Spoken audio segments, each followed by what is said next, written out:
Hello everyone, welcome back to the channel.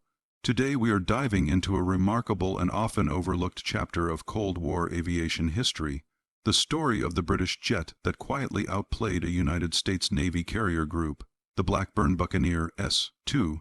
This is not a tale of propaganda or exaggerated claims, but a fascinating example of design philosophy, operational doctrine, and real-world exercises where assumptions were challenged and reputations were reshaped.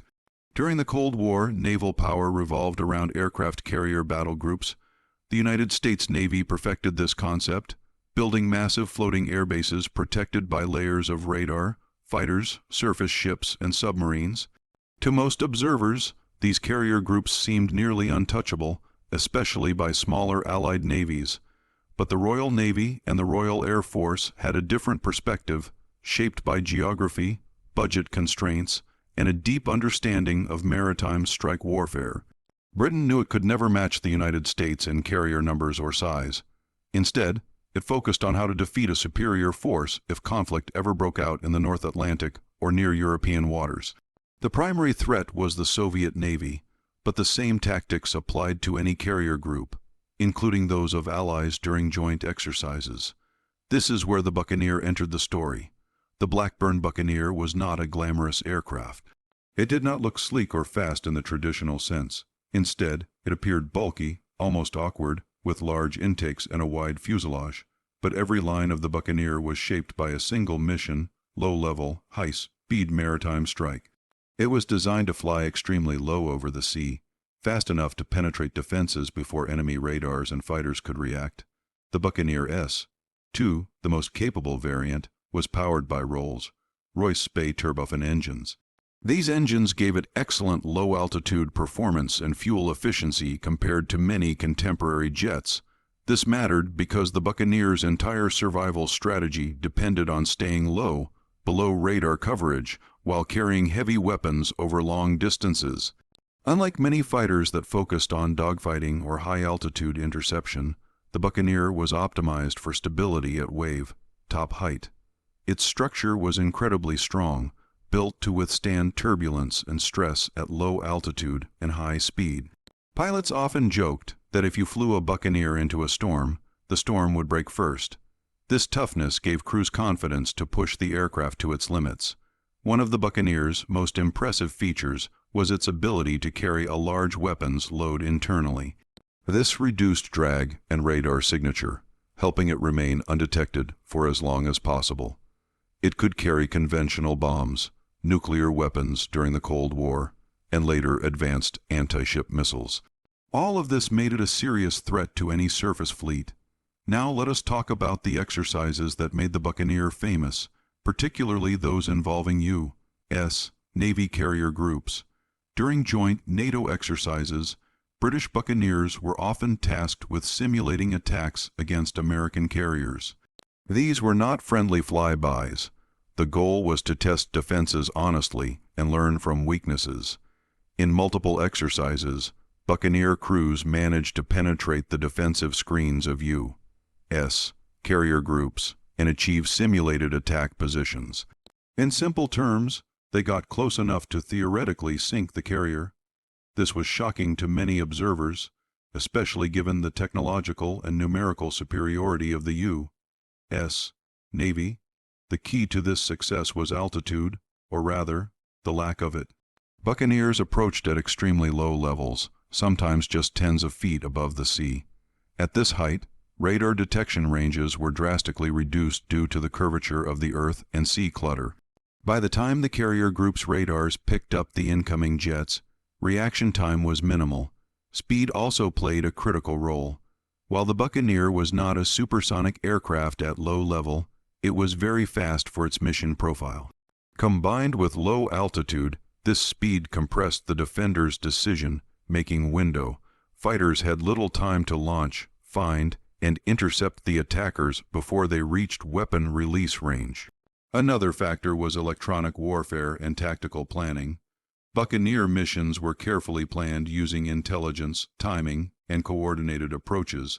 Sometimes they attacked from unexpected directions, exploiting gaps in radar coverage.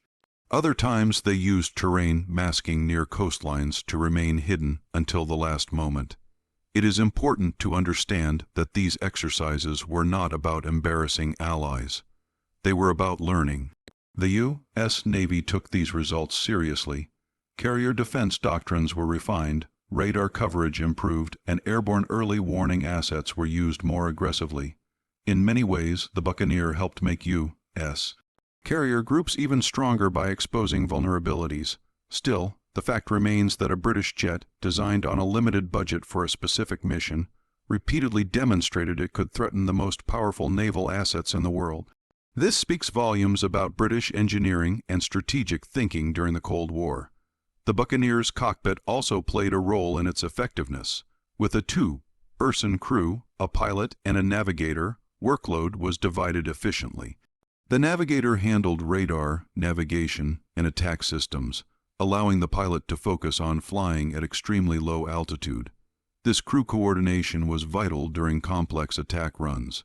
The aircraft's radar was optimized for maritime strike, capable of detecting ships against sea clutter. While it was not as advanced as later systems, in the hands of skilled crews, it was more than sufficient. Combined with visual identification at low level, it allowed precise targeting even in challenging conditions. Weather, often seen as an enemy of aviation, was sometimes an ally for the Buccaneer. Poor visibility, low clouds, and rough seas made low-level penetration even harder to detect. Buccaneer crews trained extensively in these conditions, turning what others feared into an advantage. As technology advanced, the Buccaneer continued to evolve. The S.2 variant benefited from improved engines, avionics, and weapon compatibility. Later in its career, it was adapted to carry laser-guided bombs and support modern strike operations, proving its versatility beyond its original Cold War mission. The aircraft also served with the Royal Air Force after the Royal Navy phased out its large carriers. In RAF service, the Buccaneer excelled in the low-level strike and maritime attack roles, often working alongside tornado aircraft. Even then, it retained a reputation for accuracy, range, and survivability. One of the most telling endorsements of the Buccaneer came from its pilots. Many who flew multiple aircraft types considered it one of the best low-level platforms ever built. Its stability, power, and ruggedness inspired trust, especially when flying missions that left little margin for error. From the American perspective, encounters with the Buccaneer were a wake-up call. They highlighted that technology alone does not guarantee dominance. Training, tactics, and a clear understanding of mission requirements can allow a seemingly inferior platform to achieve decisive results. The story of the Buccaneer also challenges popular narratives about air combat and naval warfare. It reminds us that not every decisive moment involves missiles fired in anger. Sometimes, the most important battles happen in exercises, where lessons are learned quietly but have lasting impact. Today, the Buccaneer is retired, preserved in museums, and remembered by enthusiasts. It never saw combat against a U.S. carrier group, and thankfully, such a scenario never became reality. But its legacy lives on in the doctrines it influenced and the respect it earned from allies and adversaries alike. When we look back at the Cold War, it is easy to focus on iconic aircraft like the F-14 Tomcat or the F-15 Eagle. Yet aircraft like the Buccaneer played an equally important role, shaping how wars might have been fought and how defenses were designed. The Buccaneer's success was not about stealth in the modern sense, nor about overwhelming speed or firepower. It was about understanding the environment, exploiting physics, and designing an aircraft perfectly suited to its mission. In that sense, it was quietly revolutionary. This story also highlights the value of joint exercises and honest assessment. By allowing allies to test each other seriously, NATO forces improved collectively. The Buccaneer did not weaken U.S. carrier groups. It helped make them more resilient by revealing hard truths. In the end, the British jet that quietly outplayed a U.S. Navy carrier group did so not through luck, but through design brilliance, disciplined training, and tactical innovation. The Buccaneer S.2 stands as a testament to what focused engineering can achieve when guided by clear strategic goals. As we reflect on this remarkable aircraft, it serves as a reminder that military history is full of unexpected lessons.